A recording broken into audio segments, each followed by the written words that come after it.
कहानी धूप छांव भाग दो।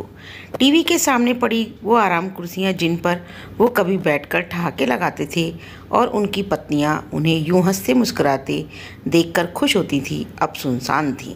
बिना उनके ये घर घर नहीं लगता था। दोनों बहनों के बीच बहुत कम बात होती थी क्योंकि उन्हें आपस में सिर्फ लड़ना आता। परिवार के बाकी सदस्य उनके पास लॉकडाउन की वजह से आ नहीं सकते थे।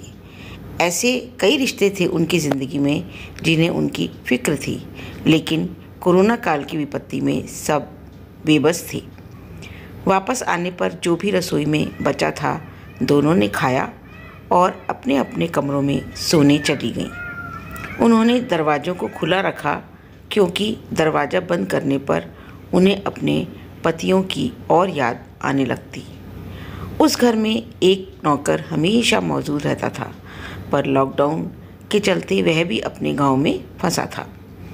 वो दोनों उकताकर अपने अपने फ़ोन ज़्यादातर ऑफ रखने लगी। जिसके फ़ोन का इंतज़ार रहता वह तो अब कभी फ़ोन करने वाला ही नहीं है, इसलिए क्या करना फ़ोन ऑन रख के। लेकिन उस दिन न जाने क्या था जो छोटी बहन को सोने नहीं दे रहा था।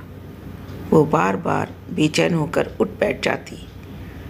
वैसे तो यह रोज की थी, लेकिन उस दिन उसे अपने पति की कुछ ज़्यादा याद आ रही थी। वह रोने लगी। जब मन बेहद घबरा गया तो उसने फ़ोन ऑन किया। फ़ोन चालू करते ही व्हाट्सएप के ढेरों अनरीड मैसेज ब्लिंक करने लगे। एक नंबर को देखकर वह चौंक गई। ऐसा कैसे हो सकता है? यह तो उसके पति का नंबर था। वह मैसेज खोलती है तो उसमें एक फ़ोन नंबर होता है और उस पर लिखा होता है, प्लीज़ इस पर कांटेक्ट करो। वो मन में ढेरों सवाल लिए उस नंबर पर डरते हुए कॉल करती है। उसे लगा जरूर कोई सरकारी कार्रवाई होगी। रिंग जाते ही वहाँ से हेलो की आवाज़ आती है।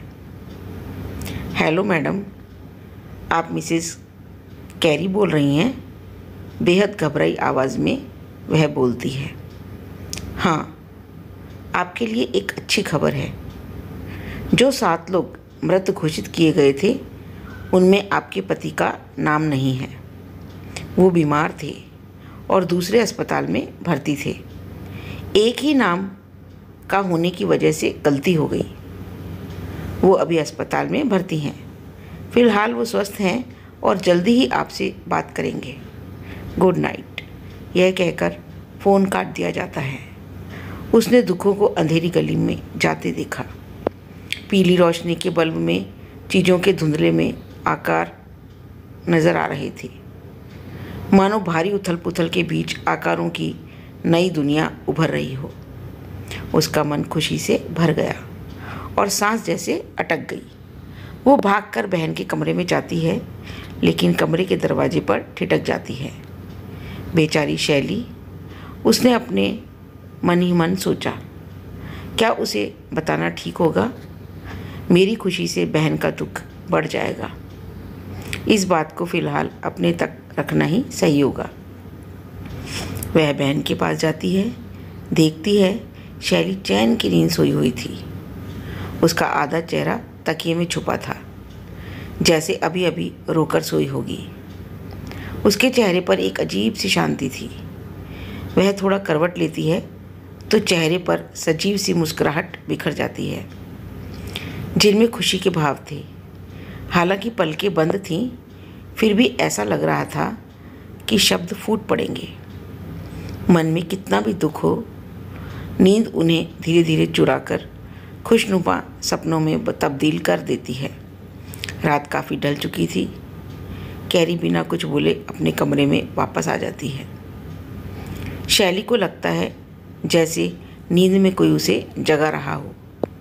नींद की खुमारी में कैरी को जाते देखती है तो कह बैठती है, सॉरी कैरी, मैं इतनी खुश हूँ कि बयां करना मुश्किल है। तुम मुश्किल से हालात से समझौता करके संभली हो।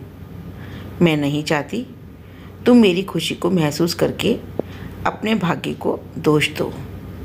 मेरी बहन, जो होगा देखा जाएगा।